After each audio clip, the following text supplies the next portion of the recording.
outros nomes, mas eu já não... Sabrina, exato, e José Matheus, não foi isso? Pronto, beleza. Ó, como a gente está aí nesse apagar das luzes, né, nesse finalzinho do semestre, então eu construí aqui uma sistematização de apresentação e eu vou seguindo ela, mas é como eu disse, a gente ainda tem a aula que vem, eu já estou entendendo que provavelmente a aula que vem a gente continua com o behaviorismo, então não adianta a gente se agoniar para correr. A gente vai trabalhar tentando entender com o máximo de detalhes, com o máximo de profundidade esse assunto. E aí, semana que vem, se der tempo, eu falo um pouquinho para vocês da fenomenologia existencial, tá bom? Mas a gente vai conversar aqui sobre behaviorismo com tranquilidade, então vocês dois, Sabrina e José Matheus, vocês podem me interromper o tempo todo, não só vocês dois, como qualquer outra pessoa, mas eles dois aqui assumiram esse papel, né, essa função, e com certeza aí se organizaram para fazer questões, então é sempre bom, porque eu acho que ajuda mesmo, assim, auxilia, torna mais dinâmico, torna mais interessante a discussão. Gente, antes de começar propriamente a discussão, eu não sei se vocês lembram, né, que vocês estavam aqui semana passada me perguntando sobre a noção de trauma, e que eu humildemente assumi a minha ignorância. Eu disse assim, olha, eu sei responder isso na perspectiva da psicanálise. Estou até tentando lembrar quem foi. Teve uma colega especificamente que trouxe essas questões para mim. E aí eu fui perguntar, fui conversar com um colega meu, que ele é comportamentalista, ele é analista do comportamento, trabalha na clínica com isso. E aí eu fui tirar algumas dúvidas, assim, trocamos muitos áudios esclarecedores. E aí eu trouxe um pouquinho do que ele construiu para mim e para vocês, tá? Para tirar essa curiosidade mesmo que vocês tinham e que eu também acabei tendo depois das perguntas de vocês que eu não soube responder a princípio. Então, como é que acontece? Vamos lá.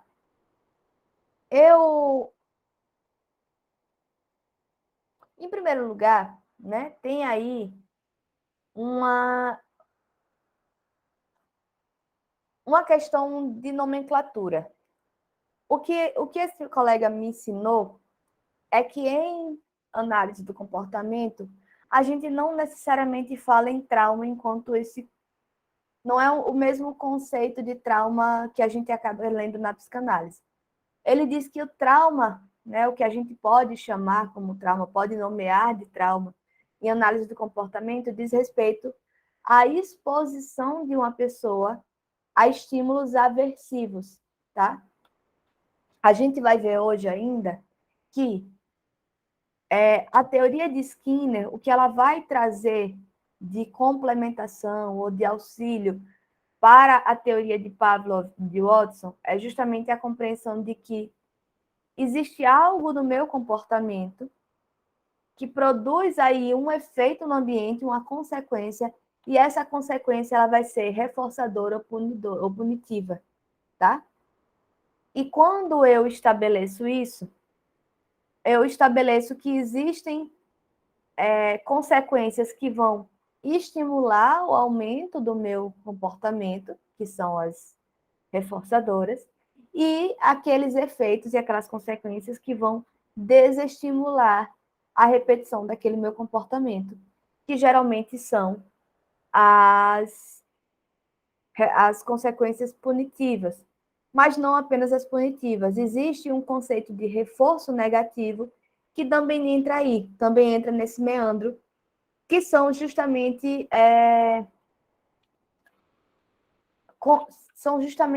estímulos aversivos. Esses estímulos aversivos, cuja exposição me coloca nesse lugar de viver um trauma, tá? Então, o que significa isso? Significa que quando eu estabeleço, né, quando eu... Deixa eu tentar organizar um pouco já dessa fundamentação e introdução teórica que faz a passagem entre Watson e Pavlov para Skinner. Pavlov, quando ele constrói a teoria dele, que ele vai usar aquele experimento do cachorro, da salivação, o que ele vai entender é que existe um comportamento respondente. E o comportamento respondente diz respeito à possibilidade de condicionamento de uma certa resposta. Então, o que acontece? Quando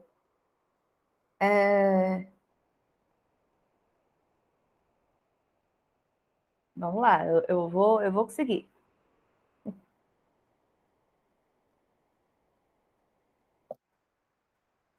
Significa dizer que existe um estímulo neutro e existe um estímulo incondicionado. A gente já falou disso semana passada. Quando a gente emparelha esses dois estímulos, eles se associam e eles produzem uma resposta condicionada.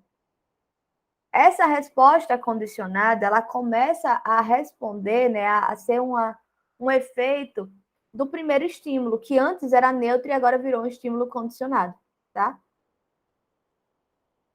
Quando Pavlov constrói isso, o que ele está dizendo para a gente é que para manipular um comportamento, a gente precisa mexer no ambiente.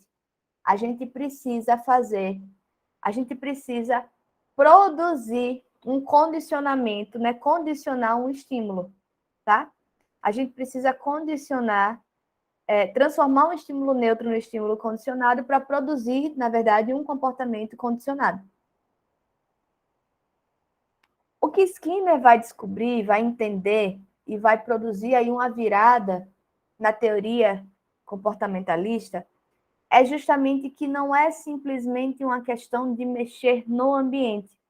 O que ele vai entender é que o nosso comportamento ele vai produzir um efeito, produzir uma certa consequência que vai ser reforçadora punitiva, que essa sim vai fazer com que o meu comportamento aumente de repetição, né, a quantidade de vezes que ele vai ser repetido, ou reduza.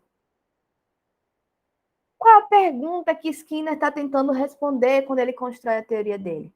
A pergunta é justamente o seguinte: como é que eu sustento um determinado comportamento? Como é que esse comportamento que foi aprendido se torna parte do meu repertório comportamental? Como é que ele se torna algo que me caracteriza? Porque, vejam, a teoria behaviorista é uma teoria da aprendizagem. Ela vai pensar justamente como é que a gente aprende a desenvolver determinados comportamentos, certo? Só que a questão é que, na teoria do comportamento respondente, a gente entendia como é que se produzia aquele comportamento, mas a gente não conseguia entender como é que ele permanecia presente durante toda a nossa vida.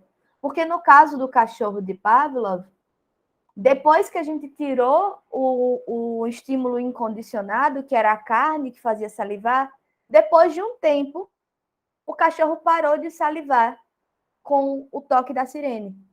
Isso significa que houve uma extinção daquela resposta, tá? E aí o que Skinner se pergunta é, tá, então se eu tiro o elemento, né, se eu tiro a situação do emparelhamento, se eu tiro o elemento incondicionado, com o tempo eu vou extinguir aquela resposta. E as respostas que não se extinguem nunca, por que que elas permanecem? E aqueles processos de aprendizagem que são aprendizagens continuados, por que que eles permanecem? Essa é a grande questão que Skinner coloca. E aí é que Skinner vai entender que existe um negócio chamado reforço, ou ele vai, na verdade, construir esse conceito. E a ideia do reforço é justamente o seguinte: não é simplesmente um efeito externo, mas é que o meu próprio comportamento produz uma consequência naquele ambiente que vai ter um efeito reforçador ou punitivo. O que seria um efeito reforçador? Vamos pensar num exemplo bem básico, bem simples do que seria um comportamento, né, do que seria um reforço de um comportamento.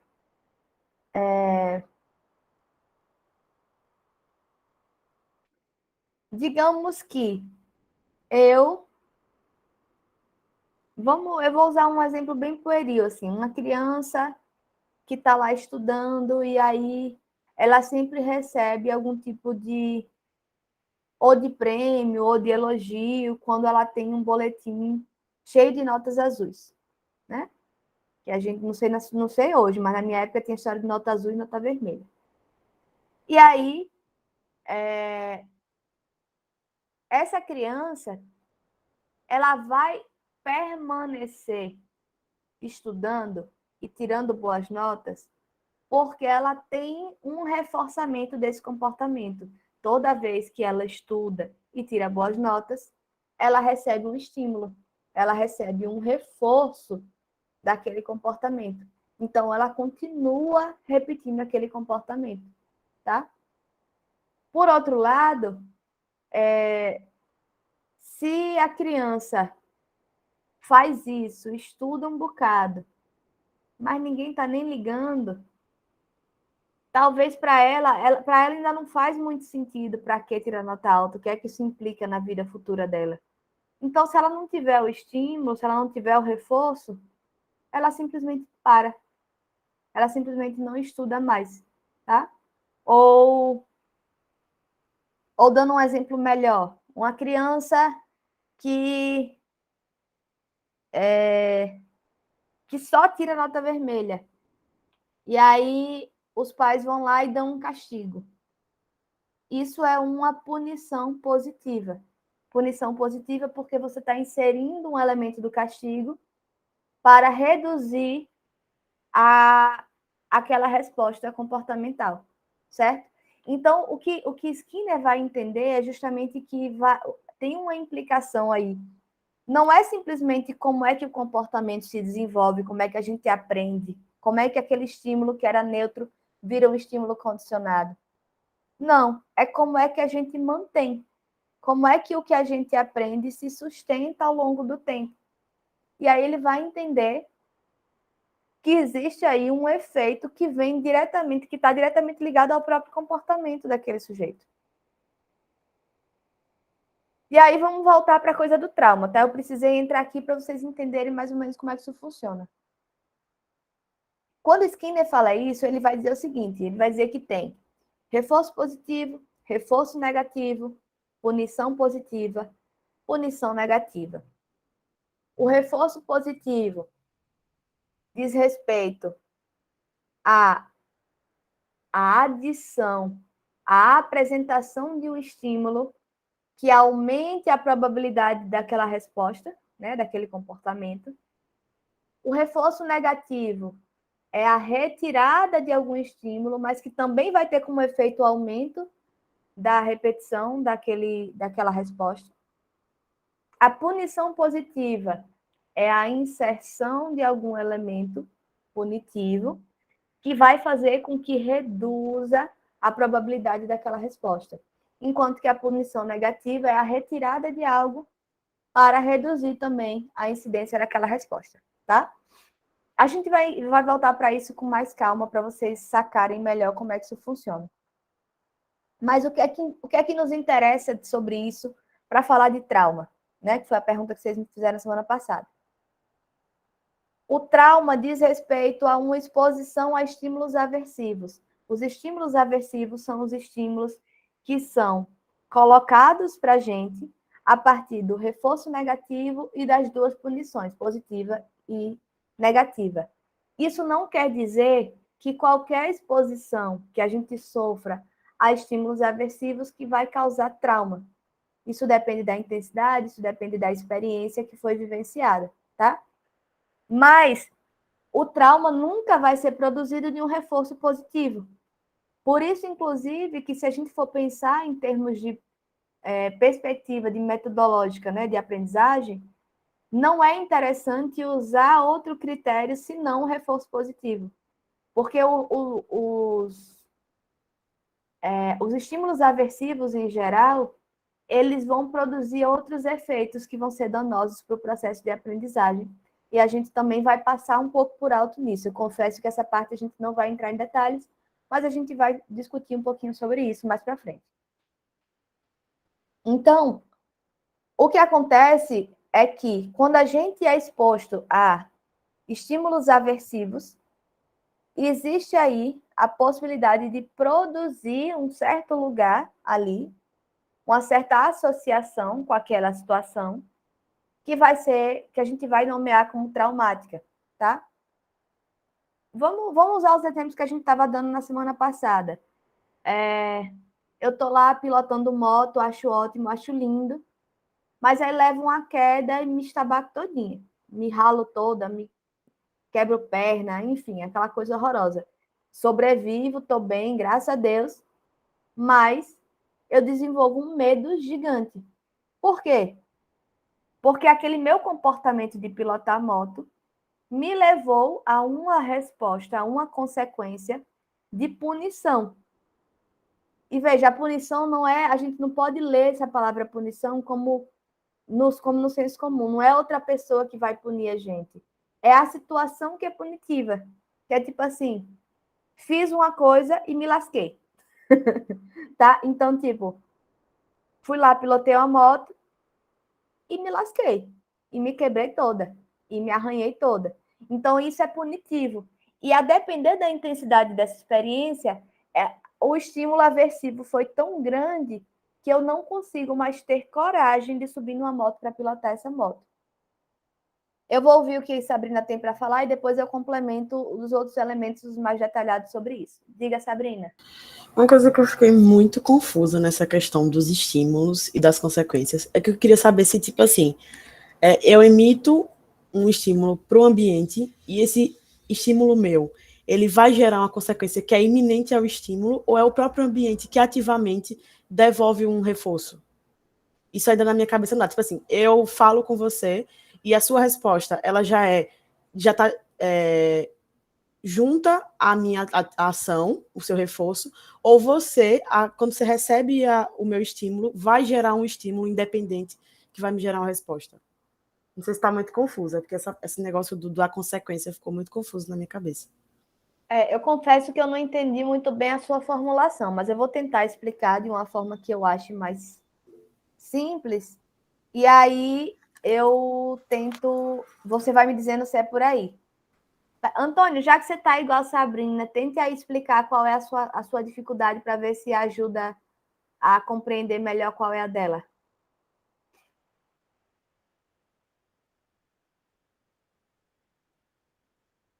Acho que o Antônio está naquele esquema que está na biblioteca, né? Só por escrito, né? Tá.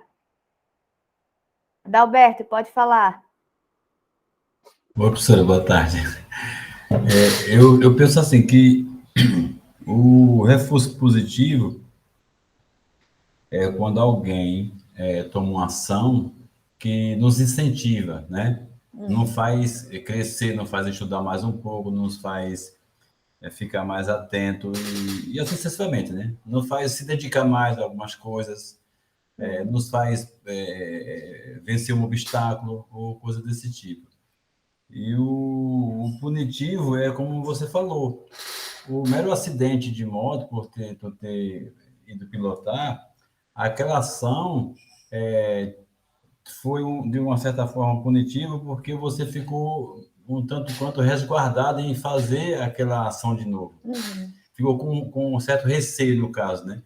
uhum, E eu acho que isso funciona em todos os campos, tanto para uma ação no meio social, como até pilotar moto, ou lidar com pessoas, nesse caso. Ou até uma frase que você fala para alguém num tom punitivo, isso pode afetar aquela outra pessoa e ela se retrair de uma certa forma e não, até não ter um comportamento mais amigável com o outro. Eu creio uhum. que seja mais ou menos por aí, né? Perfeito, Adalberto. Acho que assim, você entendeu perfeitamente o que é reforço e o que é punição. E eu não tenho nem acréscimo para fazer, é isso mesmo. Pronto, A acho que questão. vai ficar Tá, mais fácil. Essa pronto. questão do estímulo e do reforço é algo tipo causa e consequência? Eu dou um estímulo no ambiente e o ambiente já me devolve diretamente? Ou, por exemplo, se eu falo, me dê um copo d'água para você, ativamente você não vai me dar o copo d'água, entendeu? Esse reforço vai ser ativo, vai depender de você. Ou é só tipo assim, eu falei, é porque tá muito confuso esse negócio da consequência. Eu acho que eu estou começando a entender, Sabrina. Eu vou fazer o seguinte, eu vou passar para a parte que fala do reforço natural e do reforço arbitrário. Pronto, isso aí eu fiquei com muita dúvida também. Para ver se isso, porque eu acho que isso ajuda a explicar a dúvida que você está tendo. Depois eu volto um pouquinho. E o que eu ia dizendo do comentário de Adalberto era isso, é que assim, ele entendeu perfeitamente o que é reforço e o que é punição, mas o que eu entendi é que a sua dúvida é um pouco anterior a isso, né? Então a gente precisa voltar uns 3 passos para entender essa questão do que seria essa consequência do meu comportamento, né? Veja, o que Skinner vai dizer é o seguinte: a gente aprende a se comportar de uma determinada maneira, tá? E existe uma razão pela qual a gente permanece se comportando daquela maneira. Então, quando a gente vai falar de que tem uma criança que é birrenta, tem uma criança que é obediente, tem uma criança que é educada, tudo isso, a partir dessa perspectiva aqui do comportamentalismo, está dizendo de comportamentos que foram aprendidos. Mas por que esses comportamentos se mantêm? Ou de que forma eles se mantêm? Né? E aí o que Skinner vai dizer é que o que mantém o comportamento é o próprio comportamento. No sentido de que, mas veja, no sentido de que, quando eu me comporto de uma determinada maneira, eu vou receber um reforço, ou positivo ou negativo, ou uma punição para aquele meu comportamento.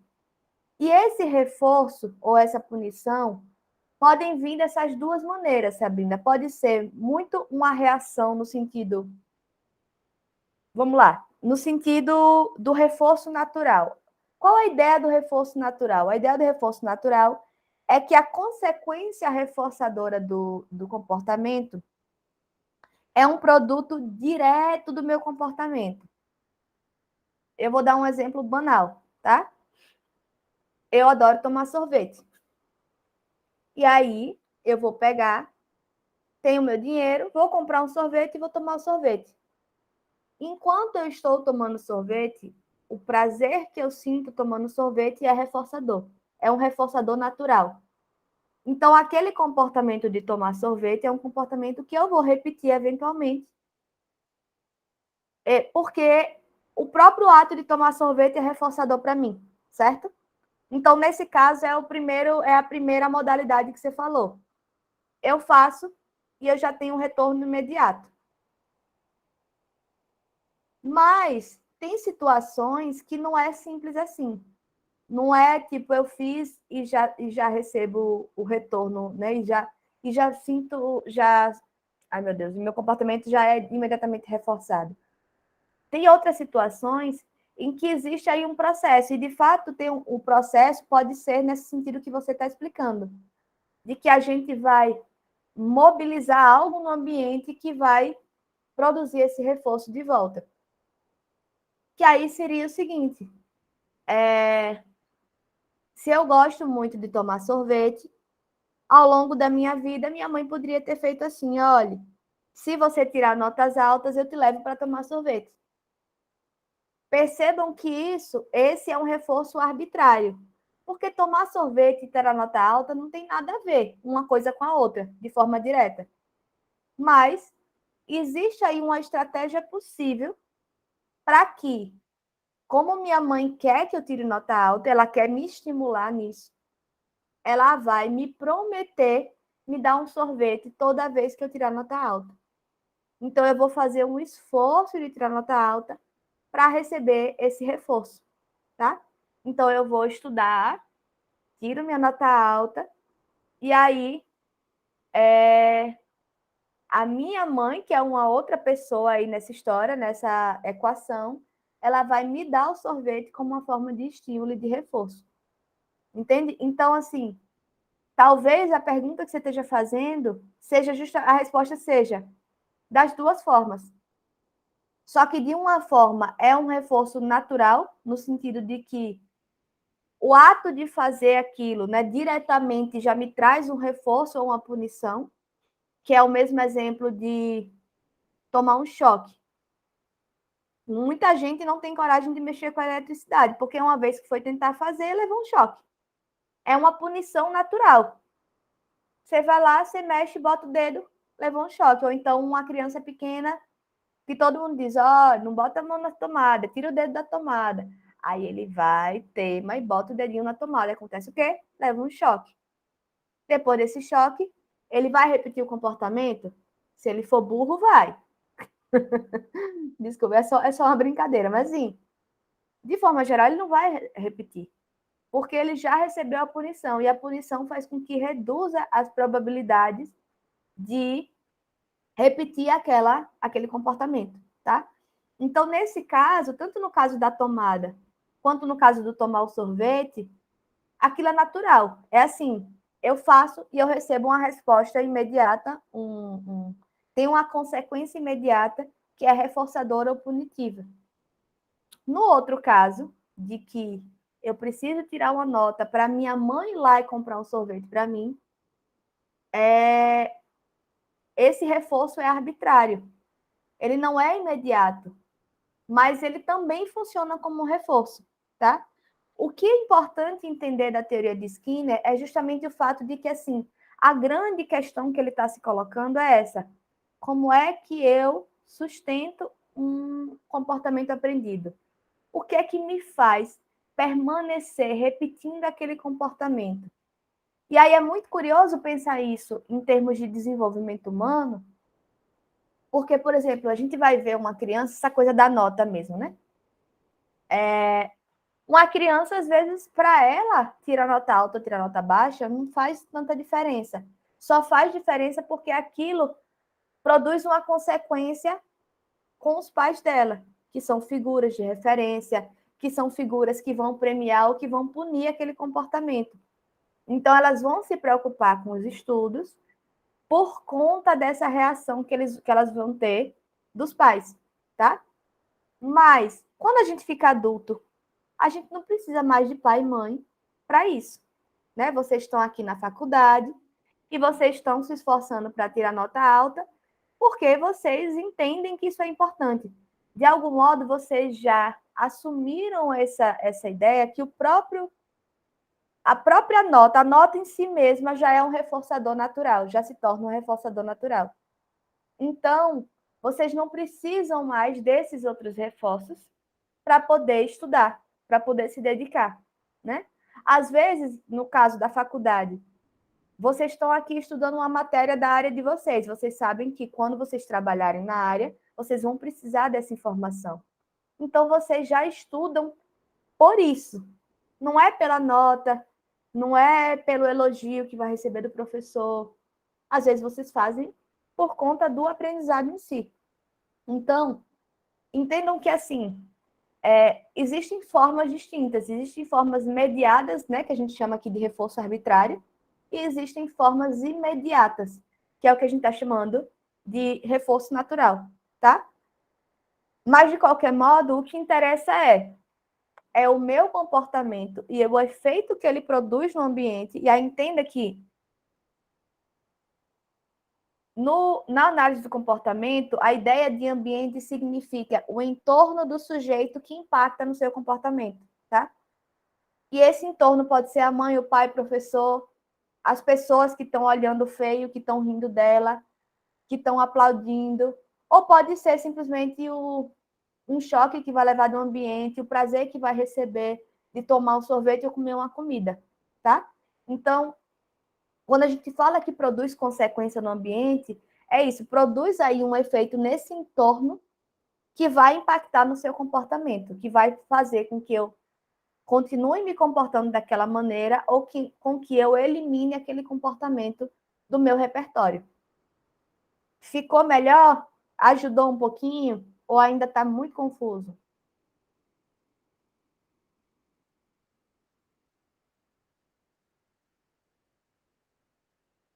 Antônio está aqui dando um exemplo. Tipo, quando eu estou totalmente frustrada em relação a algo, principalmente aos estudos, eu sempre recorro aos games, pois é um meio que me traz paz e me tira dessa zona. Seria isso um tipo de reforço? Depende, Antônio. É reforço para quê? Porque, vejam, o reforço, ele é um reforço necessariamente para um comportamento, tá? Quando você fala que está frustrado em relação a algo, eu suponho que isso tenha relação com algum comportamento que recebeu aí como resposta um estímulo aversivo, ou punitivo, ou um reforço negativo, que aí produz frustração, tá? Então, você vai recorrer aos games como uma forma de fuga, né? Você vai sair desse lugar em que você está recebendo um reforço negativo ou uma punição de algum modo do ambiente, e você vai estabelecer uma relação com outro lugar que não te traz isso, que te traz uma outra, que te estabelece prazer. Mas aí eu não sei se seria um reforço, eu diria que não, porque no caso que você está trazendo é uma fuga, tá? Você está saindo daquela relação que produz frustração e está recorrendo a outra paralela. O reforço, ainda que não seja diretamente ligado àquilo, ele produz um efeito sobre aquilo. Então, por exemplo, se os games te ajudassem a pensar sobre aquele problema e resolver o problema, aí poderia ser um reforço. Eu lembrei agora de... Eu tive um paciente que ele era viciado em games, assim. E eu comecei a notar que no processo de terapia, ele falava muito dos games como sendo formas de resolução de problema. E eu entendi que aquilo era uma espécie de treinamento que aquela pessoa fazia para lidar com problemas reais. Então, quando ele fazia isso, quando ele recorria aos videogames, ele não estava simplesmente escapando, ele estava ali tentando empreender aquela tarefa de uma forma mais segura, tá? De enfrentamento mesmo das dificuldades, das formas que ele tinha para lidar com as coisas do mundo, e depois ele usava aquilo como referência para fazer as coisas. Era como se fosse uma espécie de enfrentamento, de treino para enfrentamento, né? Veja que, ainda assim, a gente não pode falar de um reforço para aquela outra situação. Mas o game tinha outro funcionamento, tinha um outro lugar aí nessa relação. Não era uma relação de fuga, era uma relação de enfrentamento de certas dificuldades. Porque na ficção do game, ele conseguia lidar com algumas situações. Então, existia aí um processo de reforçamento desses comportamentos que ele não conseguia fazer. E aí ele fazia aquilo ali no mundo meio ficcional para depois tentar aplicar no mundo real. Eu não sei se... Eu estou achando que esse exemplo vai confundir mais do que ajudar vocês, mas deixa eu tentar explicar por que eu lembrei dele. Porque, de fato, nesse caso, o game é um reforço. Mas não o jogar videogame em si, mas a história que acontece no videogame, né? A forma como a pessoa vai tomando decisões e essas decisões vão produzindo certos efeitos e ela vai passando de fase e ela vai... Aquilo produzia para esse meu paciente um processo de encorajamento, de enfrentamento das coisas que depois ele transpunha para a vida dele. Entende? Então, assim, no processo, na história do videogame ali, na historinha do jogo, ele estava conseguindo usar as respostas que as regras do jogo davam para ele como forma de enfrentamento e de encorajamento para a vida dele. Então, era um reforço, mas era um reforço só na área ficcional. Depois ele trazia para a vida real e dizia, agora eu vou fazer esse enfrentamento. E ele conseguia assumir esse risco de receber, aí sim, o reforço ou a punição na vida real. Eu confundi mais vocês ou deu para entender o que eu estava tentando expor com isso? Pode falar, Adalberto.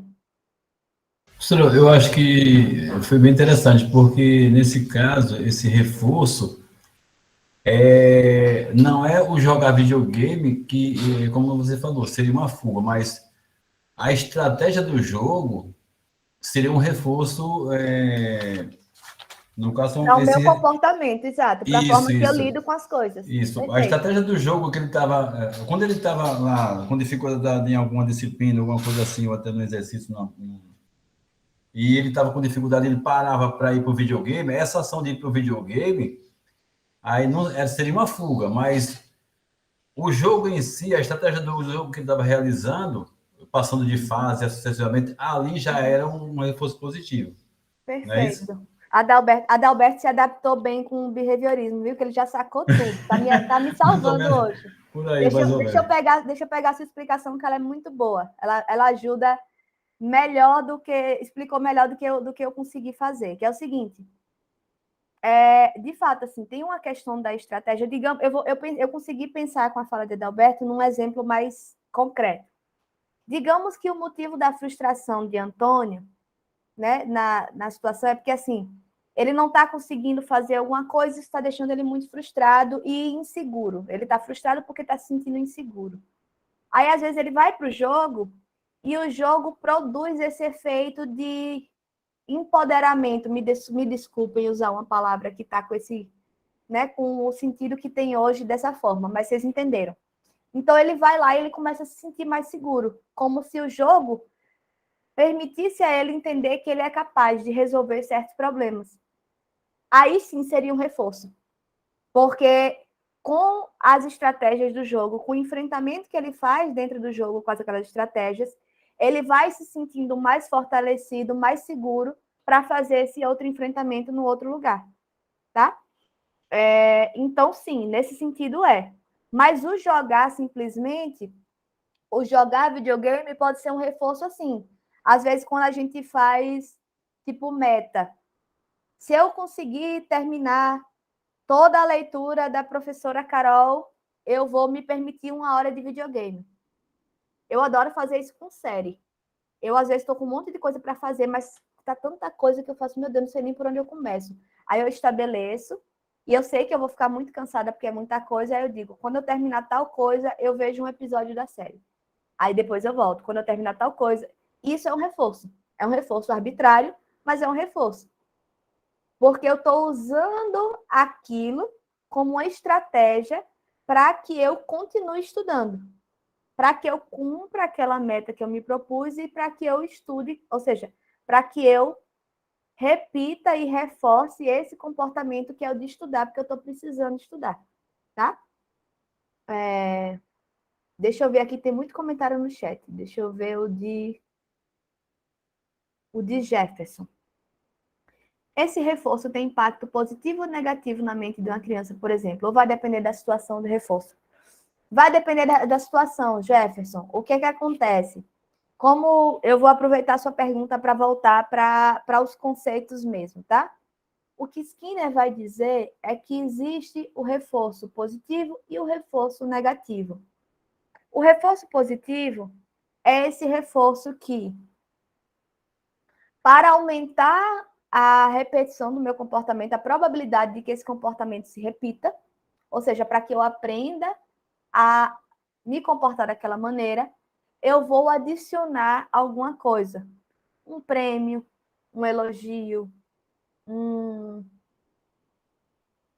uma situação qualquer que estabeleça, que me dê prazer e que me faça querer repetir aquele comportamento, porque eu sei que toda vez que eu me comporto daquela maneira, eu vou receber algum tipo de prêmio, algum tipo de de reforço para que ele aconteça.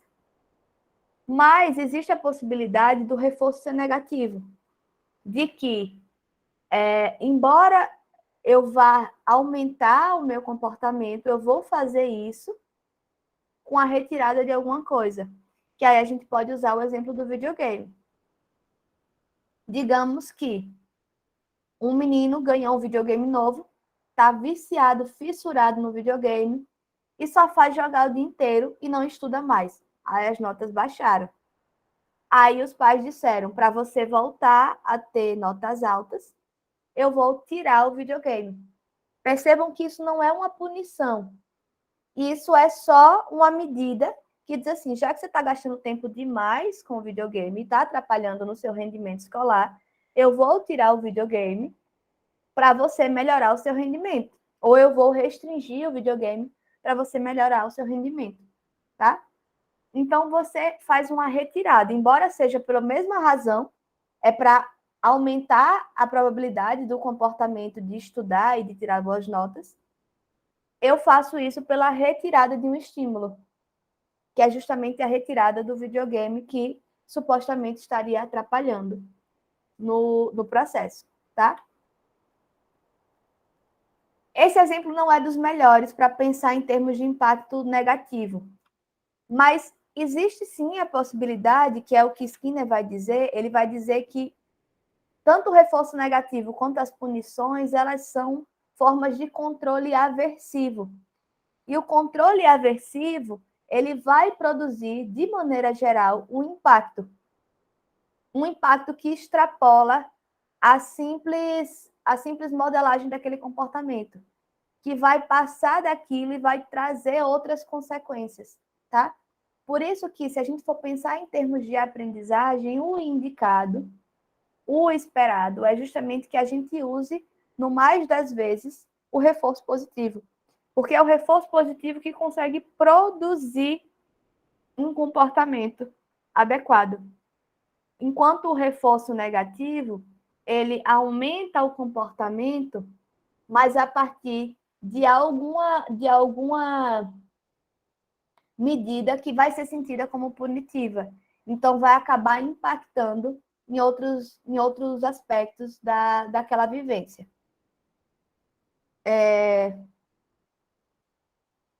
Eu vou aproveitar que a gente está falando disso, já que a ideia era justamente de aproveitar com vocês as questões de vocês e dar essa dinamizada. Eu vou pular lá para frente, que até a partir de um texto que eu não passei para vocês, porque ia ser muita leitura, para explicar isso para vocês. Vejam. O reforço negativo, eu vou repetir mais uma vez, ele é um reforço, tá? No sentido de que ele aumenta a probabilidade daquele comportamento se repetir, e ele é negativo porque ele produz esse efeito pela retirada de um estímulo. Só que o que acontece é que o reforço negativo, quais os impactos que o reforço negativo geralmente produz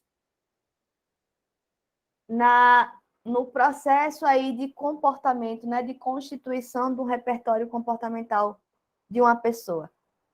O reforço negativo, ele costuma produzir ou um comportamento de fuga ou um comportamento de esquiva.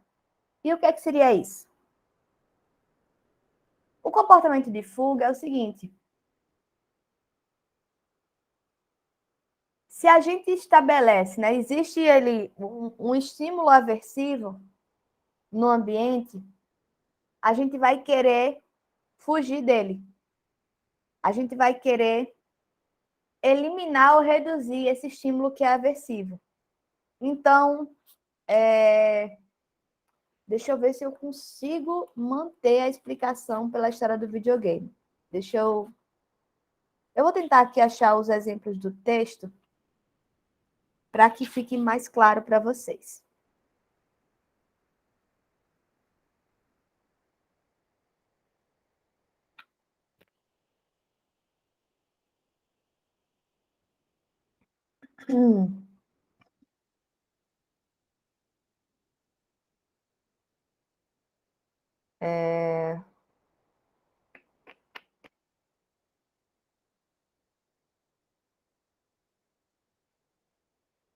Gente, desculpa rapidinho, viu? Deixa eu só... Vamos lá. Vamos imaginar o seguinte. Eu vou fazer uma viagem longa, tá? De carro. Meu carro está em perfeitas condições. Se eu estiver aqui dirigindo na cidade, eu não vejo nenhum problema, não está fazendo nenhum barulho, nem nada. Aí eu posso simplesmente viajar, né? Só que o que acontece? geralmente, quando a gente vai viajar, a gente faz uma revisão no carro. E a gente faz uma revisão no carro justamente para evitar que ele apresente problema no meio da viagem e que a gente, né, fique numa situação complicada. Então,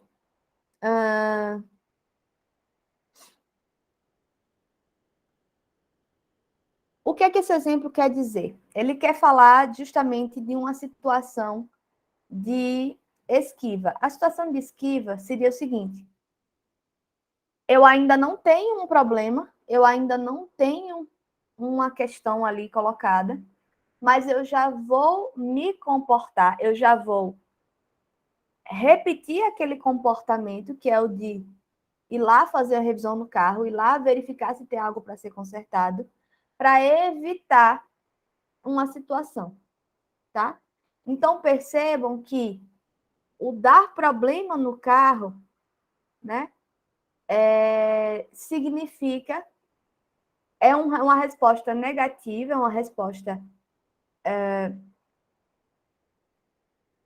é uma resposta ruim, né? Melhor dizendo, talvez nesse caso. Eu estou tentando organizar minha cabeça, tá, gente? Mas eu vou conseguir, vamos lá. É uma resposta negativa para uma situação e que a minha, aliás, é um estímulo, né, aversivo, e que a minha reação é de reforço. Eu vou aumentar a probabilidade de ter aquele comportamento por conta daquele estímulo aversivo. Então, quebrar o carro, ter problema com o carro, é algo que eu quero evitar numa viagem.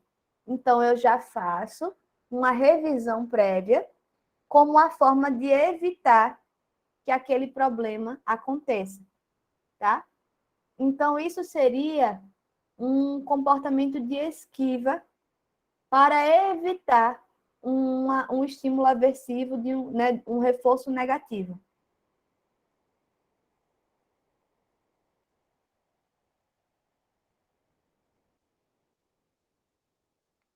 Ó,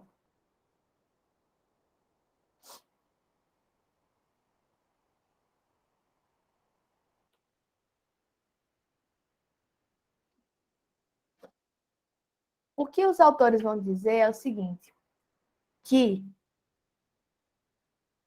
Tá, eu vou terminar esse exemplo, que eu estou achando ele um pouco confuso, mas eu vou terminar ele para ver se vocês conseguem entender junto comigo e qual coisa a gente parte para outra. Que esse é o exemplo que está no livro.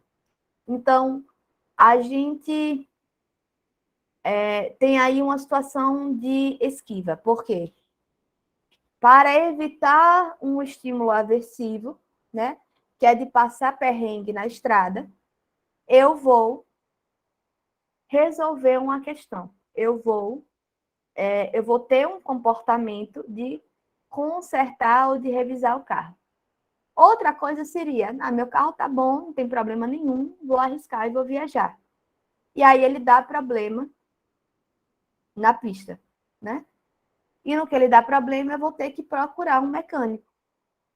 Então, veja que o comportamento de resolver um problema no carro, de consertar um problema no carro, ou de, enfim, de verificar aí alguma situação, ele vai acontecer nos dois casos. Ele vai ser aumentado por um estímulo aversivo.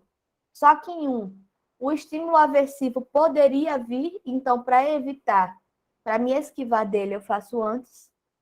E no outro, ele aconteceu. E aí, para fugir dele, ou seja, para escapar de uma situação aversiva, eu vou lá e vou resolver esse problema do carro, tá? O que os autores vão dizer é que a esquiva funciona como uma prevenção para esse estímulo aversivo, enquanto que a fuga funciona como uma remediação, tá? E aí eles vão dizendo assim,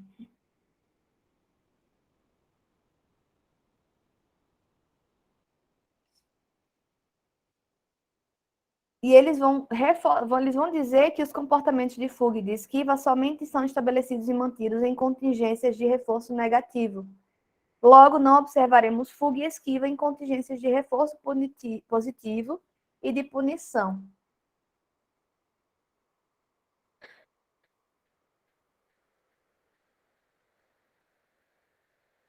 Gente, eu tô tentando pensar aqui com vocês, porque quando eu preparei isso aqui, isso para mim fazia muito sentido, mas parece que ficou confuso para mim também agora, tá? Estou sendo bem sincera com vocês. Então, o que é que ele está dizendo aqui? Vamos lá. O reforço negativo implica em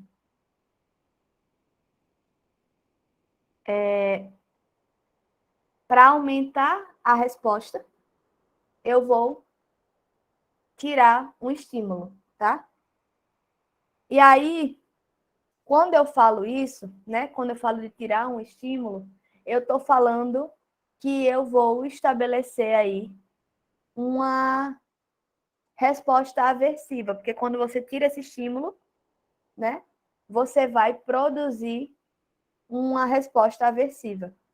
Isso acontece justamente porque, nesse caso do carro no mecânico, o fato do carro quebrar, do carro dar um problema, é um estímulo aversivo, porque significa que você estava lá dirigindo de boas com o carro e aí você tira esse elemento, né, do funcionamento do carro, esse estímulo aí de que permite que você dirija. Então, tipo, deixa eu tentar formular isso. Se você está dirigindo, está viajando, e o carro funciona perfeitamente bem, o seu comportamento de viajar sem precisar verificar nada, ele está sendo reforçado. Porque você foi e não deu problema nenhum, tá? Mas, como eventualmente a gente já tem esse dado de que, às vezes em viagens longas, pode dar ruim no carro se você não der uma verificada nele antes, então existe ali a possibilidade de faltar aquele estímulo do funcionamento do carro. Veja, é o estímulo no sentido de que, se o carro não funciona, eu não consigo continuar a minha viagem. Então, você vai retirar esse estímulo, tá? E a partir desse momento, você tem aí uma perspectiva de que talvez exista uma situação aversiva que se coloque ali, que te coloque em maus lençóis. E aí, para evitar aquilo, você resolve o problema antes. Eu não sei se melhorou muito, mas eu queria saber como é que vocês estão. Senão, a gente vai seguir e depois eu volto para isso a partir de outras construções para ver se fica mais claro. Me digam aí, o que é que vocês acharam? Como é que tá?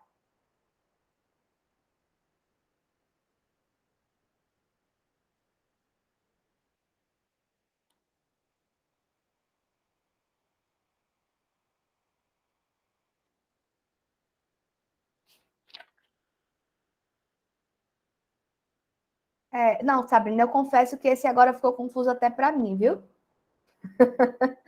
Eu confesso que esse ficou confuso até para mim. Cadê a Adalberto salvando a gente? Que ele está entendendo tudo. Olha, Adalberto, diga aí. Ô, professor, vamos lá ver se eu entendi alguma coisa. Esse estímulo aversivo, ele funciona em duas situações. Vamos ficar no exemplo do carro que eu estava me imaginando viajando, que eu via muito de Salvador para cá.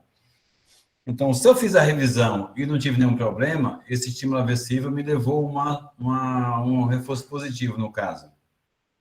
Porque não houve estímulo aversivo, porque deu tudo certo. Isso, não houve estímulo aversivo, ou seja, eu consegui me antecipar ao estímulo aversivo, no caso, não é isso? Exatamente. Que é o caso de se eu não tivesse feito a revisão, eu cometi uma fuga a esse estímulo aversivo, ou seja, eu vou arriscar, né? Vou arriscar viajar e não vai acontecer nada. Só que, por um acaso, aconteceu. Ou seja, eu estou recebendo um tipo de reforço punitivo em relação a em relação a esse meu estímulo aversivo. Seria mais ou menos isso? Veja, eu só vou ter um pouco de cuidado com os conceitos, porque são esses conceitos que acabam confundindo a gente, e aí você misturou um pouquinho, porque é o seguinte, o que os autores vão dizer para a gente é que comportamento de esquiva e comportamento de fuga só vão se dar em situações de reforço negativo. E eu estava querendo falar disso justamente para esclarecer a pergunta de Jefferson, que ele disse assim, tem algum impacto, né? E o que a gente sabe é que sim, que os estímulos aversivos, de forma geral, eles produzem impactos que vão para além da resposta objetiva daquela situação. Então, tipo, quando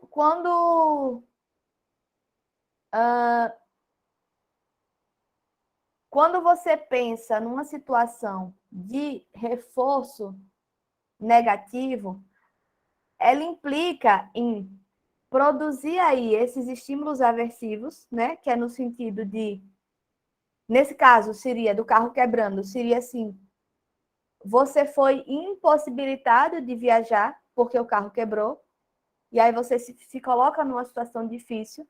Então, esse estímulo aversivo, ele pode produzir outros efeitos para além de simplesmente dar problema no carro.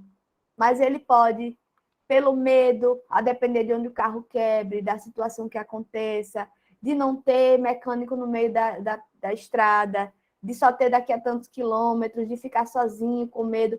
Então, perceba que toda essa situação pode produzir outros efeitos que vão ser danosos, que vão se associar a essa situação, tá? E o que Skinner vai dizer é que os estímulos aversivos, aliás, os controles aversivos de forma geral, que são reforço negativo, punição positiva e punição negativa, eles vão acabar produzindo outros efeitos. Inclusive efeitos que a gente pode chamar de traumáticos, que era o que eu estava tentando explicar no início da aula. Eu vou voltar um pouquinho para essa questão do trauma para ver se a gente consegue esclarecer algumas questões e retornar para onde a gente estava.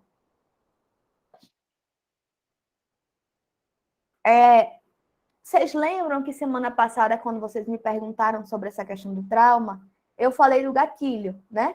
Que é uma expressão que faz muito mais sentido dentro da teoria comportamentalista. Justamente porque, se a gente for pensar a teoria lá de Pavlov, a ideia do gatilho, o gatilho seria justamente esse estímulo neutro que se torna um estímulo condicionado.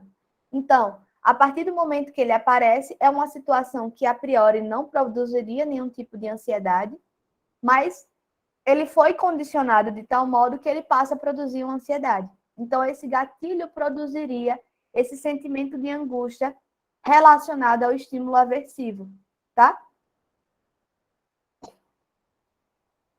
E aí, o que ele vai dizer é justamente que essa ideia de gatilho vai falar de um estímulo discriminativo, ou melhor dizendo, discriminativo, que vai ser o seguinte, tem um estímulo específico que a gente vai associar com a situação aversiva e que vai aumentar a probabilidade do meu comportamento traumático aversivo acontecer. Então, por exemplo, se eu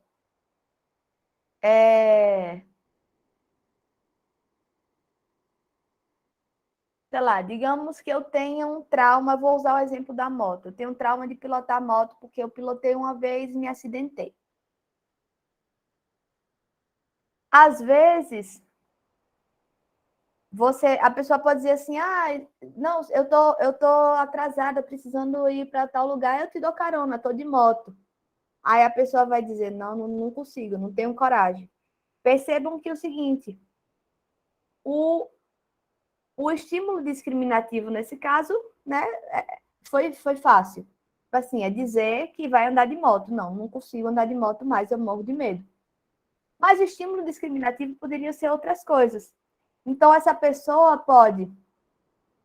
ela começa a generalizar, né, tudo que tem relação com a moto, ou alguns elementos que têm relação.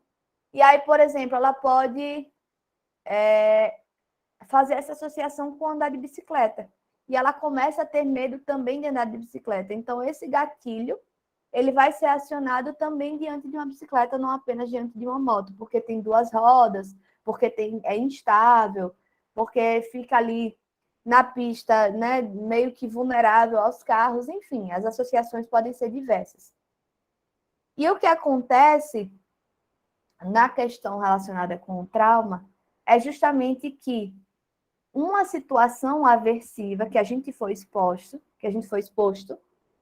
vai produzir, né, vai se associar a estímulos discriminativos que, quando aparecem, produzem esse efeito.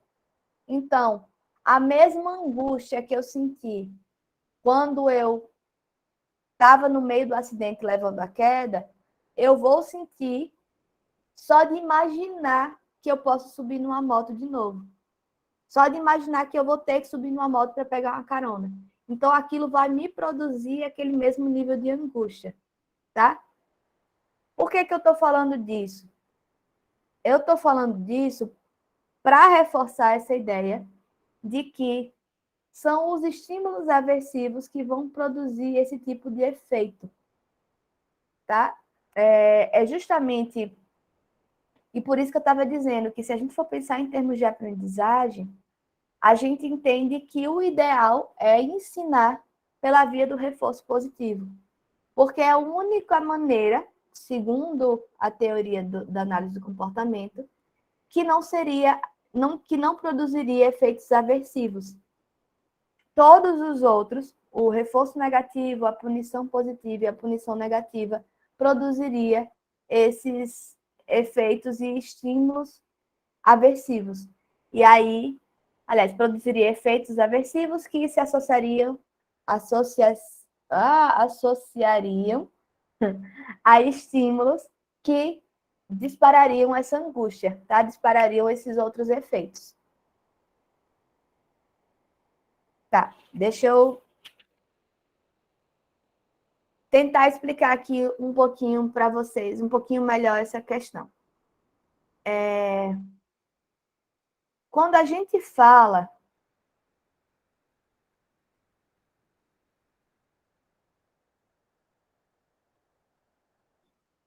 Pronto.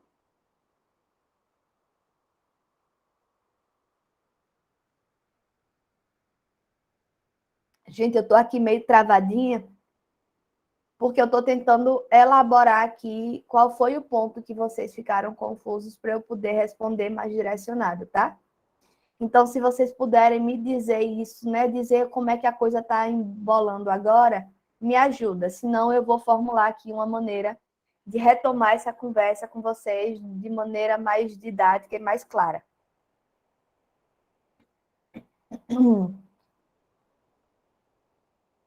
Tá. Então, vejam só. A primeira questão que vocês trouxeram foi a questão de como é que se dá essa consequência, seja ela reforçadora ou punitiva, né? E essa parte a gente já entendeu. Essa parte a gente compreendeu que o nosso comportamento, né, pela relação que a gente estabelece com esse ambiente, e ambiente aqui entendido como esse entorno que impacta no meu comportamento, né? Esse ambiente, ele vai me produzir uma resposta. Ele vai me produzir, me desculpem, gente, ele vai produzir um reforço ou uma punição que vai impactar no meu comportamento, vai impactar na probabilidade de eu repetir aquele comportamento ou de eu simplesmente não repetir mais aquele comportamento, tá? Então, essa parte a gente já entendeu. Então, quer dizer o quê? Quer dizer que, a depender de como eu me comporte, né, e do efeito que o meu comportamento vai produzir nesse ambiente, eu vou ter esse comportamento reforçado ou vou ter ele... ou ele vai sofrer uma punição, no sentido de que ou ele vai aumentar as probabilidades de se repetir, ou ele vai reduzir essas probabilidades de se repetir, tá? Então,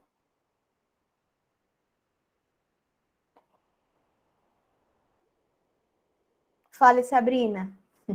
Me salve. No caso, sou eu que vou decidir, no caso, eu, na minha individualidade, decidir se o reforço que o ambiente está me dando é punitivo, ou ele é um reforço positivo, ou é o próprio ambiente que vai classificar esse reforço. Ele já vem do ambiente ou é eu que caracterizo isso? Pronto, veja. Isso aí faz a gente voltar para aquela questão lá de Pavlov dos estímulos incondicionados. Não sei se vocês lembram, mas o estímulo incondicionado para Pavlov são justamente os estímulos que já produzem respostas reflexos. Todos nós, quando nascemos, a gente já produz uma série de respostas que são reflexos. A resposta de sucção, de segurar, né, de agarrar as coisas, dilatação de pupila, suor quando aumenta a temperatura, tremores quando diminui a temperatura, isso tudo são respostas reflexas que a gente tem, que nem a salivação do cachorro, que a gente também tem a resposta reflexa de salivação, certo? Então, no processo de condicionamento, ou seja, no processo de aprendizagem de comportamentos, a gente começa aprendendo inicialmente de acordo com esses estímulos reflexos, de acordo com esses, aliás, desculpem de novo, de acordo com os estímulos incondicionados que vão nos trazer respostas reflexas. E aí, a aprendizagem vai se dar justamente no sentido de tornar estímulos neutros em estímulos condicionados, tá? Então, nesse primeiro momento, não sou eu que decido se aquilo é positivo ou negativo para mim. Não sou eu que decido se aquilo é aversivo ou se aquilo é reforçador para mim, tá? Porque aquilo vai ser uma resposta imediata. Então, se eu tomo sorvete e ele me causa uma sensação de prazer, não é algo da ordem da decisão.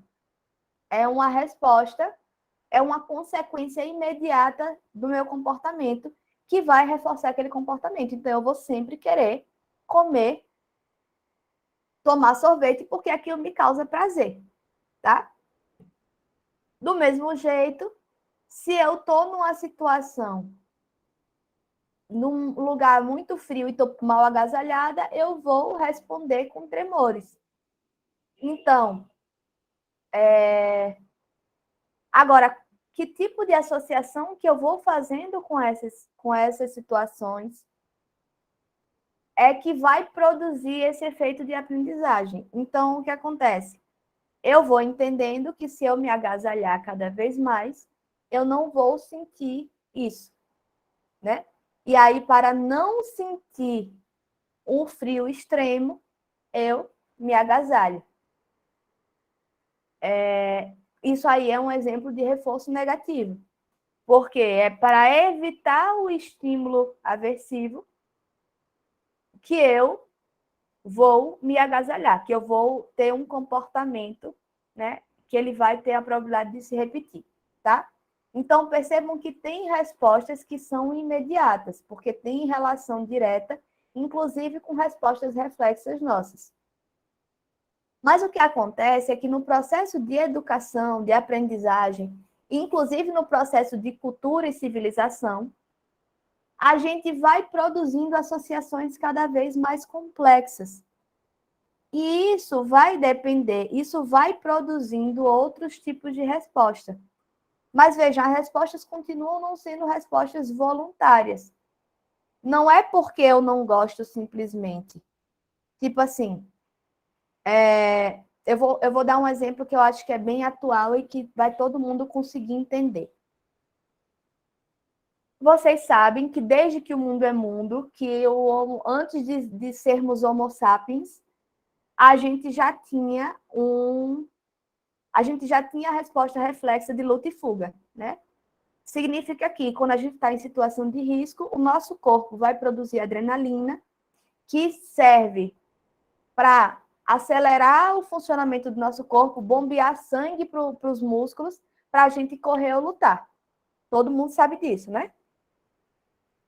Só que no mundo que a gente vive hoje, a gente passa por situações que precisam disso, né? A gente passaria por situações dessas com muita raridade, porque a gente não está aqui lidando numa selva com leões, com bichos que vão matar a gente, e a gente vive numa civilização. embora a gente saiba que existem aí situações que coloquem essa afirmação em questão, né, de morte, assassinato, violência, etc. Mas vamos pensar que quando a gente vive em civilização, a gente faz isso para garantir uma certa segurança. Então, ninguém aqui acorda todo dia achando que vai para a rua e que vai morrer, né? Eu, pelo menos, suponho que não. Talvez eu esteja enganada, talvez eu esteja vivendo numa bolha de privilégio. É possível. Mas, assim, vocês estão entendendo? Eu só quero que vocês estejam acompanhando o meu raciocínio. Então, se a gente vive num mundo em que a gente não está correndo risco de vida todo dia, toda hora, a gente não deveria acionar esse gatilho reflexo, essa resposta reflexa da adrenalina, da luta e da fuga. Mas os processos de ansiedade, de crise de pânico, de ansiedade crônica, de transtorno de ansiedade, todos eles são produzidos por esse efeito. Essa resposta reflexa, que deveria acontecer numa situação de grande perigo, ela tem sido acionada rotineiramente por nós diante das vivências que a gente tem. Então, as pessoas vão desenvolvendo um comportamento ansioso, que é como se elas estivessem o tempo todo acionando esse mecanismo de luta e de fuga para situações que não permitem que elas usem o mecanismo de luta e de fuga. Então, as pessoas estão sentindo taquicardia, as pessoas estão suando, as pessoas estão com os músculos tensionados. Todas essas respostas são respostas de luta e fuga. E elas fazem isso, elas acionam isso para responder uma prova. Elas acionam isso para fazer uma entrevista de emprego. Elas acionam isso para ir trabalhar num ambiente de trabalho desagradável e que não está sendo salubre. Entende? Então, assim, perceba que isso diz de um condicionamento de um determinado estímulo. A resposta de luta e fuga, ela só deveria ser acionada em último caso, num caso de grande perigo para a minha vida. Mas, na construção social que a gente vive hoje, essa resposta, que é uma resposta reflexa, ela está sendo acionada de forma condicionada com diversas outras situações que não necessariamente implicam num risco para a nossa vida, para um risco grande à nossa vida, tá? Então, percebam que não é algo voluntário. Não sou eu que decido ser ansiosa e acionar e liberar adrenalina no meu corpo todos os dias que eu vou para o trabalho, que tem aquela chefe insuportável que enche meu saco e que eu quero matar ela. Mas é uma reação condicionada, né, que eu condiciono no meu dia a dia até. Então, aquela resposta reflexa, ela começa a responder a essa situação. Deu para entender melhor agora?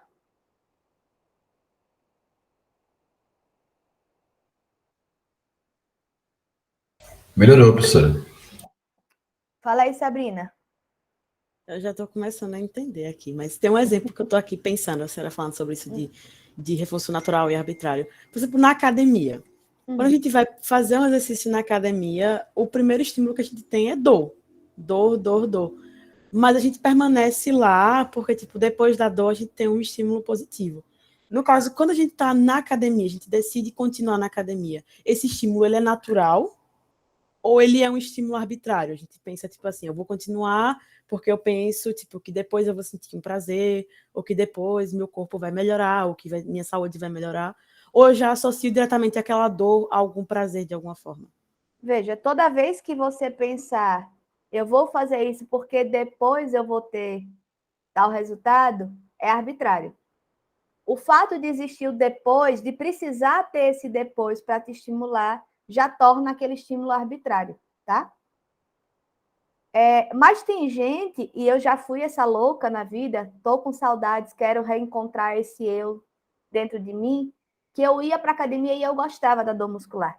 Então, quanto mais dor eu sentisse, mais eu curtia o movimento, mais eu curtia. Então, para mim, naquela época que eu era louca, que inveja de você, Sabrina, eu queria muito voltar a ser essa pessoa, não consigo mais não. Mas, enfim, não vamos falar disso, né? Não vamos chorar pitanga sobre isso aqui agora. Mas essa pessoa que você está dizendo que é você, para ela, o reforço é natural. Porque, assim, você não faz mais porque você vai ficar com o corpo tal ou tal. Você não vai fazer mais porque depois você vai sentir bem-estar e vai sentir energia. Você faz pelo que você sente na hora que você está fazendo. Quando o estímulo ele é direto, ele é natural. Quando tem um depois, ele é arbitrário, tá? Por isso que depende muito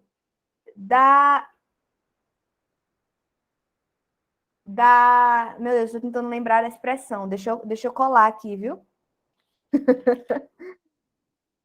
Depende muito da contingência de reforço que já é estabelecida. Que aí é o que Skinner vai chamar de nível operante do comportamento. Veja, o nível operante do comportamento diz respeito com a forma como a gente funciona normalmente. Então, para mim,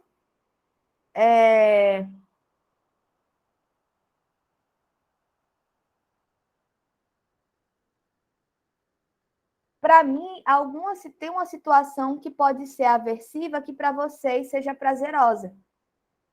Então, que seja reforçadora, tá? Deixa eu tentar pensar num exemplo desses. Pronto. Gente, eu sou uma velha desde que eu nasci. Então, eu odeio festa com muita gente, cheia de gente. E aquela coisa. Eu lembro que logo que começou a pandemia, eu já estava meio cansada de ficar dando desculpa para não ir para as coisas do povo. Aí, quando começou a pandemia e ficou com a história de tem que ficar em casa, aí tinha gente que ainda não tinha entendido a lógica e fazia assim, vamos fazer não sei o que eu fazia. Não, tem uma pandemia, gente. Veja, para mim, embora, né, claro, tem toda uma questão ansiogênica relacionada com a pandemia, mas para mim, naquele primeiro momento, isso era ótimo, porque assim, eu estava feliz de ficar em casa. Para mim, poder ficar em casa é reforçador. Para outras pessoas, eu tenho uma amiga que para ela foi o pior dos castigos que ela já recebeu do universo. Então, para ela, foi extremamente punitivo. No sentido de que, veja, ela sentia aquilo como estímulo aversivo. Esse exemplo não ficou bom, mas deixa eu tentar formular melhor sobre isso. Tem um amigo meu, eu tenho dois amigos. Um deles é apaixonado por Salvador e outro deles é horrorizado, ele odeia, detesta Salvador. E aí esse que não gosta de jeito nenhum da cidade de Salvador, conta que quando ele era adolescente, a mãe dizia para ele assim, se você não estudar, eu vou dar um jeito de você ir morar na casa do seu tio em Salvador. Aquilo para ele era o estímulo mais aversivo possível, porque ele detestava tanto a ideia de morar em Salvador que ele usava aquilo como uma forma, era um reforço negativo. Ele usava aquilo como, eita, deixa eu estudar porque eu não quero esse destino para mim. Já eu tenho outra amiga que é apaixonada por Salvador, então tenho certeza que se a mãe dela usasse essa justificativa, essa ameaça na adolescência dela, para ela ia ser reforçador. Eu disse, então não faço mesmo. Assim. Aliás, não ia ser reforçador, não. Ia ser uma punição positiva. Tipo, ela ia deixar de fazer o comportamento que era desejado, ou seja, aquele comportamento-alvo que era estudar ia deixar de acontecer, porque ela ia querer receber isso que foi colocado como uma punição. Entende? Então, assim, o que eu quero dizer, que eu sei, meus exemplos estão péssimos hoje, eu peço desculpas para vocês, viu? Porque hoje eu realmente não estou no meu melhor dia, eu estou sentindo isso. Mas, e não é nem hoje, tá? Porque eu já dei essa mesma aula hoje de manhã e foi bem legal. Inclusive, se vocês quiserem ver a outra aula que eu dei para outra turma, eu recomendo, que está melhor do que essa. Mas vejam só. Mas o que é que eu quero dizer aqui? Eu quero dizer que existe aí um processo de contingência. Existe uma contingência de reforço que é estabelecida, que é basicamente o que a gente diz assim, é quem eu sou, é como eu sou. Veja, a partir de todo um processo de desenvolvimento, de experiência, de aprendizagem, eu vou desenvolvendo, eu vou constituindo e consolidando uma certa, uma certa forma de funcionar, que é o que Skinner vai chamar de nível operante.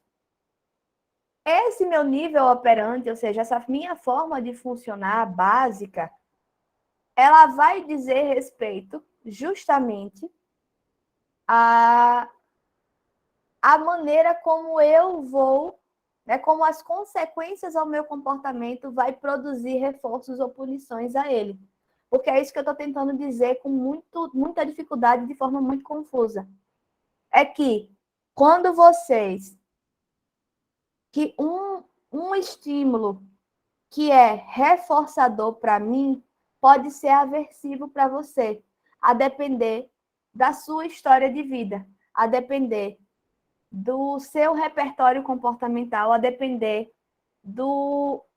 das suas contingências, de como foi constituído o seu nível de sua produção de contingenciamento desses comportamentos. Eu estou usando muito conceito e está confundindo mais, mas é só para dizer o seguinte.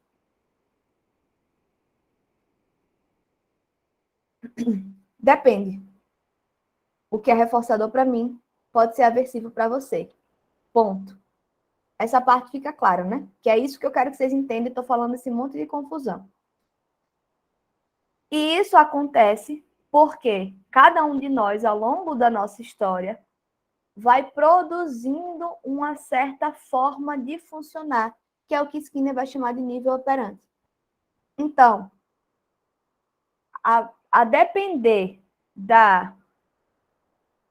do contingenciamento de reforços e de punições que eu sofri ao longo da minha vida, certas situações não vão precisar mais ser reforçadas, outras vão precisar ser reforçadas.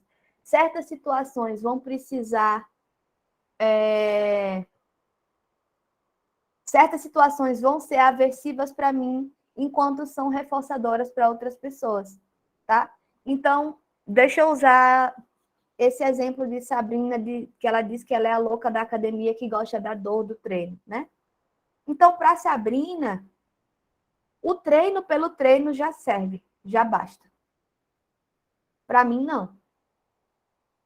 Como eu não sou mais essa louca, eu já esqueci como é que funciona, como é que faz para voltar a ser essa louca. Para mim, eu preciso de outros reforçadores. Eu preciso de reforçadores arbitrários. Então, eu vou precisar construir todo um raciocínio do porquê que eu estou indo para a academia, de qual objetivo que eu quero, ou talvez eu vou precisar contratar um personal que consiga me estimular de alguma maneira e reforçar o meu comportamento de ir para a academia, porque sem isso eu não vou. Para a Sabrina, que gosta da dor muscular de fazer o treino, ela já tem esse reforçador natural, então ela vai. Eu não. Para mim, essa dor, ela é aversiva. Eu odeio sentir essa dor. Então, eu preciso construir, para que eu possa aumentar a probabilidade de eu repetir esse comportamento, que é de ir para a academia treinar, eu preciso encontrar um outro reforçador, tá? Eu preciso encontrar um outro estímulo que me reforce. Porque o estímulo que é reforçador para a Sabrina, para mim, ele é aversivo. Gente, eu estava com o exemplo na minha mão e não estava usando. Veja só, agora ficou mais claro, não ficou?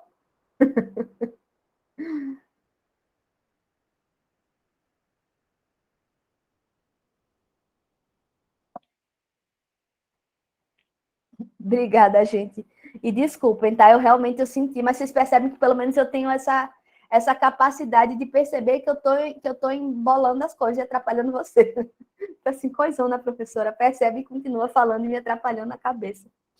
Mas, enfim, agora acho que deu para entender, né? O que é que eu estou falando aqui sobre essas contingências, né? Sobre o que seria esse nível operante. O nível operante é justamente essa forma como, ao longo da minha história de contingenciamento, se produziu a minha maneira de me relacionar com o mundo.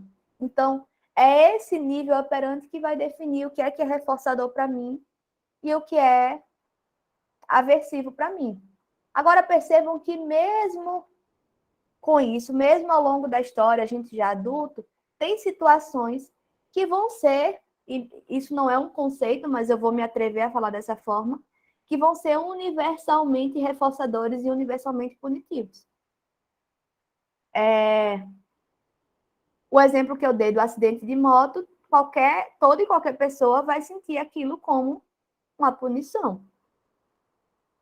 E que vai reduzir a probabilidade de eu repetir aquele comportamento. E veja, reduzir não é dizer que criou um trauma. Reduzir significa dizer que próxima vez que eu vou pilotar uma moto, talvez eu fique mais cabreira. Eu vou mais medrosa, eu vou com mais receio. Porque aquela situação foi punitiva. Então, para todo mundo vai ser assim, tá? Mas existem situações que vão depender dessa história de contingenciamento de cada um.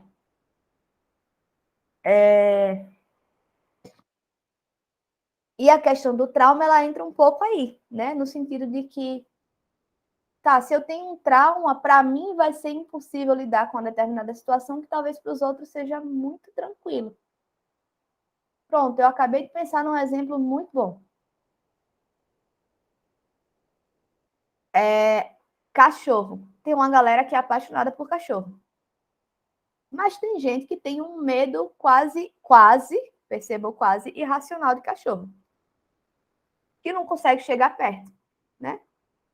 Então, percebam que para essa pessoa, que geralmente tem a ver com trauma, porque foi mordida, porque tomou um susto quando era criança, porque, enfim, para essa pessoa, ver um cachorro costuma ser um estímulo aversivo.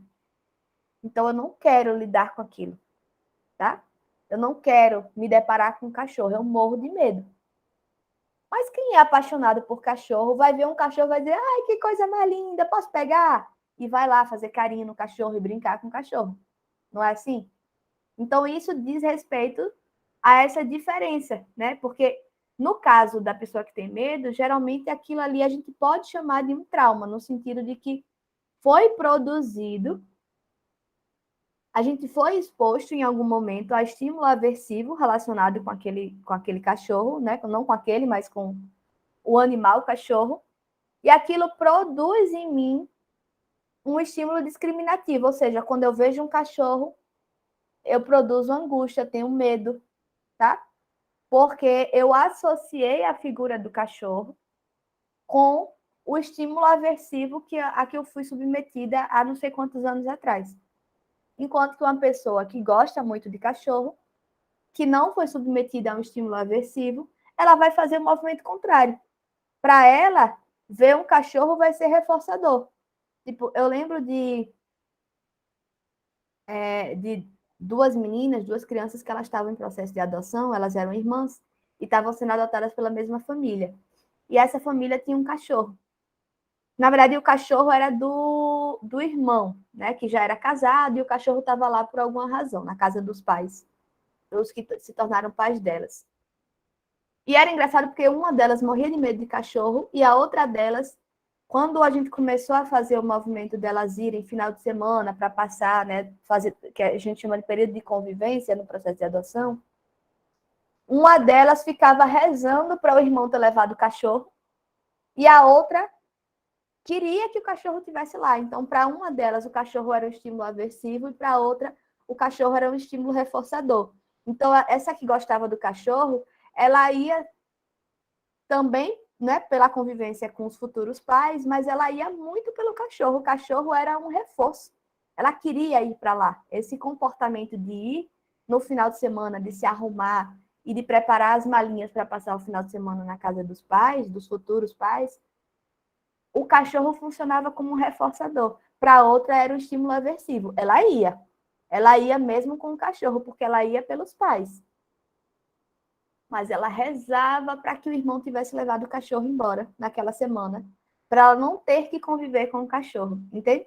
Então, é disso que eu estou falando, assim, a resposta diz muito dessa dessa minha contingência de reforço que foi estabelecida ao longo da minha história de aprendizagem, da minha história de condicionamento.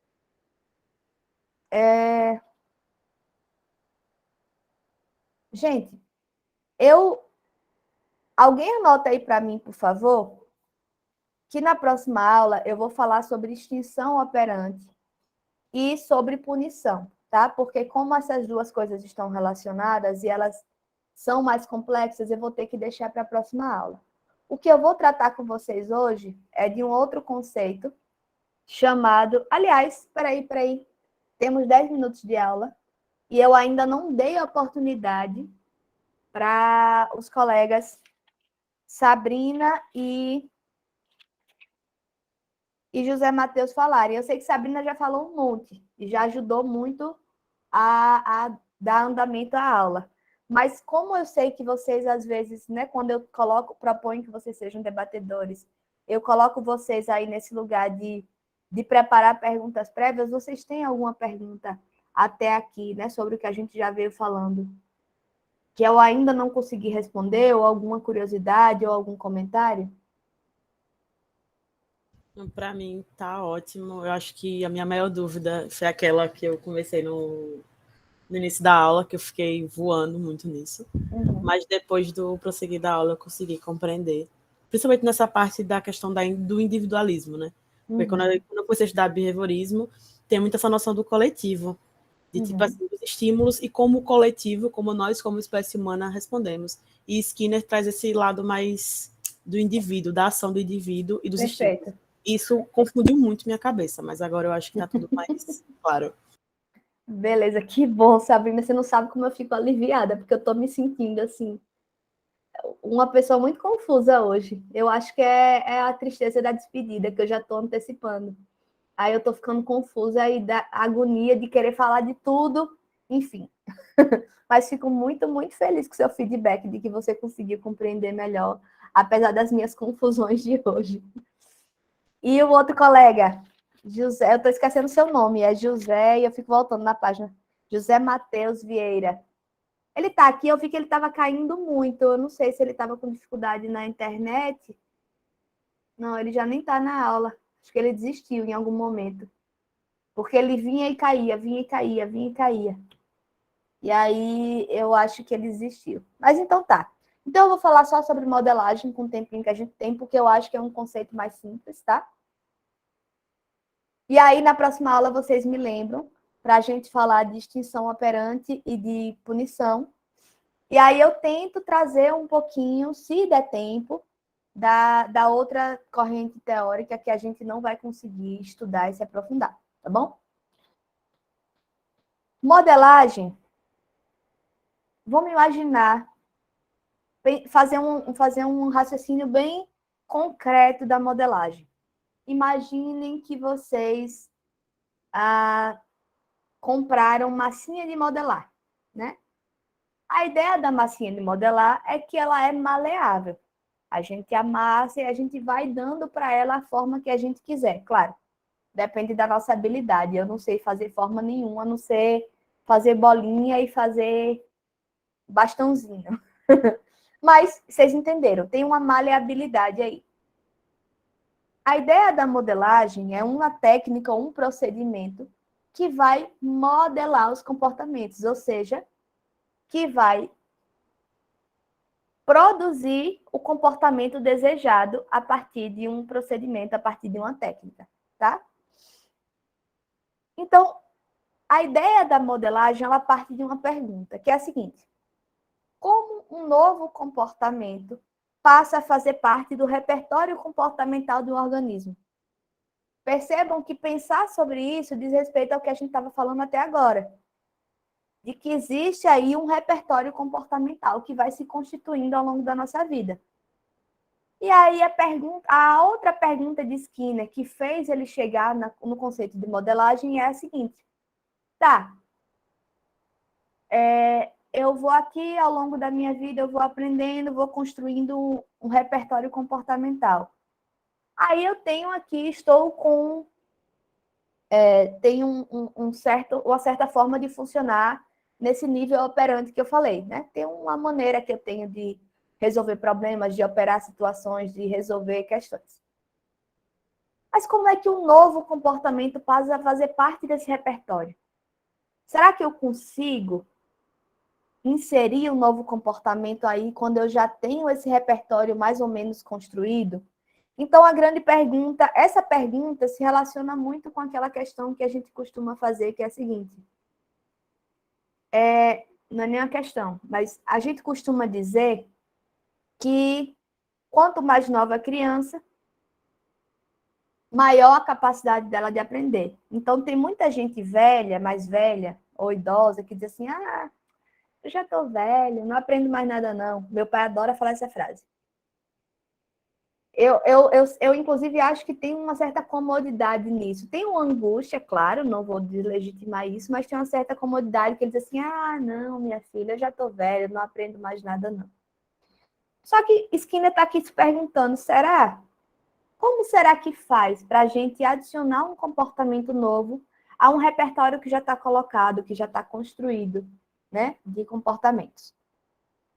Então, ele vai pensar na técnica de modelagem como uma forma de produzir novos comportamentos a partir de comportamentos que já existem, que já fazem parte desse nosso repertório. E ele vai dizer que a modelagem é um procedimento de reforçamento diferencial de aproximações sucessivas de um comportamento. Aqui a gente tem dois conceitos novos, que é o reforçamento diferencial e as aproximações sucessivas, tá? O que é o reforço diferencial? O reforço diferencial significa reforçar respostas que obedecem a algum critério e não reforçar outras, ainda que elas sejam similares. Então, percebam que eu vou distinguir, eu vou discriminar qual é o comportamento que eu vou reforçar, tá? Perceba que eu fiz questão de usar a palavra discriminar, porque a gente tinha falado de estímulo discriminativo para pensar na ideia do gatilho do trauma. Então, essa é uma técnica que pode ser usada para remover situações traumáticas, para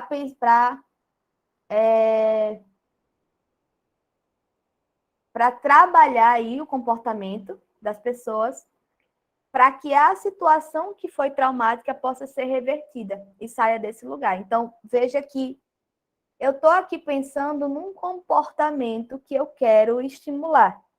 Eu vou discriminar quais são os critérios que eu tenho e qual é o comportamento que eu vou reforçar, tá?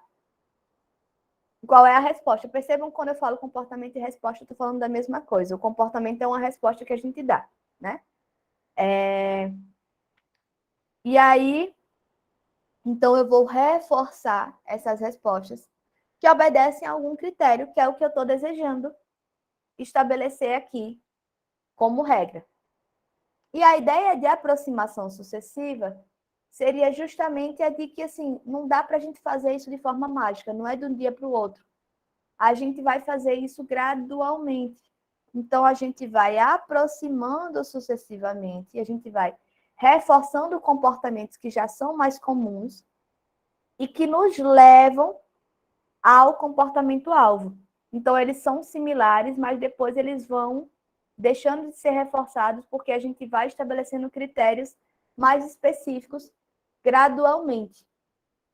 Tá bom, Antônio? Obrigada. Eu estou gravando aqui, eu vou só terminar esse raciocínio, aí depois você vê o pedacinho final, tá bom? Então, o que acontece? O que Skinner vai entender é que existe aí uma possibilidade de modelar comportamentos. Então, eu vou estabelecer qual é o meu comportamento-alvo, o que é que eu quero, e eu vou trabalhar de uma maneira tal em que eu vou conseguir reforçar apenas aquele comportamento ou, inicialmente, outros que têm a similaridade para ir me aproximando dele, mas em algum momento eu só vou reforçar ele, justamente porque é ele que eu quero. É esse comportamento que eu quero garantir que se repita. Isso a gente pode pensar tanto de uma forma muito simples, nesse exemplo que eu estava trazendo para vocês, da criança que a gente quer que estude. Então, veja, digamos que eu sou uma pessoa, eu sou uma matemática. E aí eu sou fascinada com a matemática e eu quero que a minha filha siga meus passos. Então, eu quero reforçar o comportamento dela de estudar, não qualquer matéria, mas matemática. Então, eu posso fazer um trabalho, primeiro, de reforço, de que ela estude todas as matérias. Aí, depois, eu começo a reforçar só as matérias que têm relação com matemática, as exatas, e depois eu vou só na matemática, para reforçar esse comportamento dela de estudar e de se dar bem em matemática. Quem sabe na perspectiva dela se tornar também uma matemática como eu, tá? Veja, é um exemplo bem esdrúxulo, mas é só para vocês entenderem do que é que eu estou falando. Mas a gente pode pensar também, quando eu falei, né, que a modelagem é uma técnica possível para a gente pensar sobre essas questões do trauma. Então, o que acontece? Quando eu tenho um trauma de alguma coisa, eu tenho um comportamento em relação àquela coisa, que é um comportamento geralmente que é aversivo, né? Que assim, ele vai responder, vai ser um comportamento de fuga ou de esquiva, né? Porque eu não vou querer lidar com aquela situação aversiva. Então, num processo de modelagem, eu posso reforçar um comportamento que faça aí algum tipo de confrontamento com esse comportamento do medo, com esse comportamento da fuga. Então, eu posso modelar uma forma de comportamento para que a pessoa consiga lidar com aquela situação, tá? Isso, enfim, estou pensando de forma muito abstrata, né? Porque geralmente o medo a gente trabalha com a lógica que a gente falou lá na aula passada, né? A gente trabalha com as de sensibilização sistemática, né? Geralmente é um método mais comum para situações traumáticas, situações de medo. Mas a modelagem também pode funcionar, porque você, ao invés de ter determinado comportamento, você vai ter aquele outro comportamento. Então, digamos o seguinte, uma pessoa, ela é da área da saúde, ela é enfermeira, mas ela não consegue ver sangue. Aí ela vai fazer o curso de enfermagem, aí tem uma série de dificuldades com esse curso, mas veja, ela quer muito ser enfermeira. Ela quer muito trabalhar com aquilo, mas o fato dela não ter condições de lidar com sangue faz com que ela se questione se ela pode fazer isso ou não. Então, o que acontece é o seguinte, na modelagem, a gente pode modelar um comportamento que seja mais de acordo com esse desejo dela. Ou seja, ela pode aprender uma outra forma de se relacionar com essa visão do sangue, que é diferente da que ela tem hoje. Ela pode ter um comportamento reforçado no sentido de conseguir fazer aquilo, tá?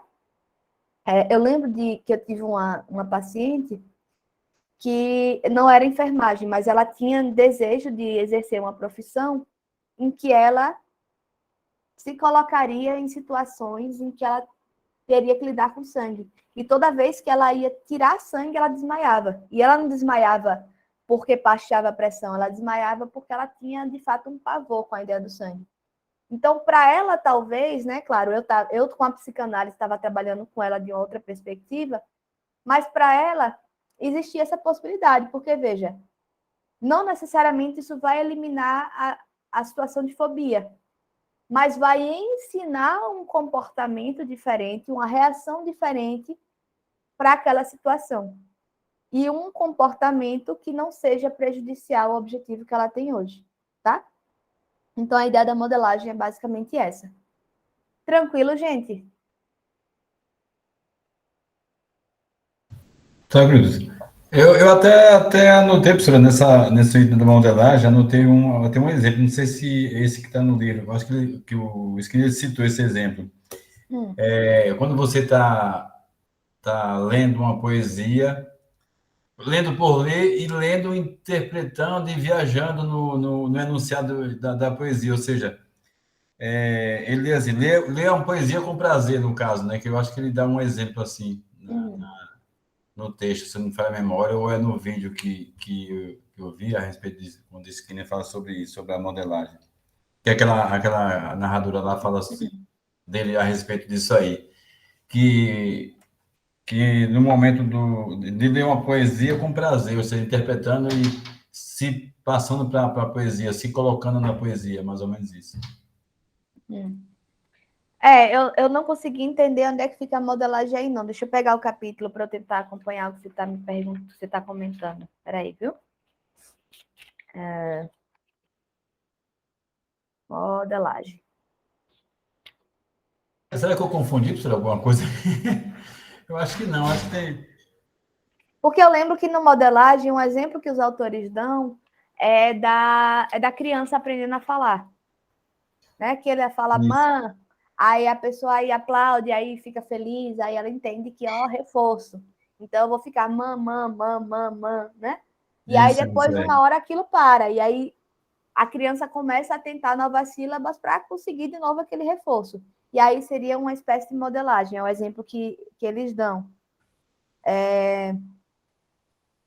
Eu acho que ele fala assim, são aproximações sucessivas ao comportamento final desejado, é isso? Exato. Pronto. Então, acho que eu entendi mesmo, é isso mesmo. Tá, então beleza. Gente, obrigada, viu? Obrigada, Obrigado. Adalberto, pelas suas contribuições hoje. Obrigada, Sabrina, pelas suas dúvidas. É muito bom, a gente aprende mais, professora. Assim, errando, acertando, a gente perguntando, eu acho que a gente assimila melhor. Eu acredito que seja assim. Eu acho também. Obrigado mais uma vez, professora, por tudo aí. Obrigada a vocês, viu, gente? E até semana que vem, essa semana ainda, eu vou lançar as últimas questões que vocês têm para responder. Semana que vem a gente faz o encerramento, tá bom? Valeu. Tchau, tchau. Valeu, professora. Tchau, tchau.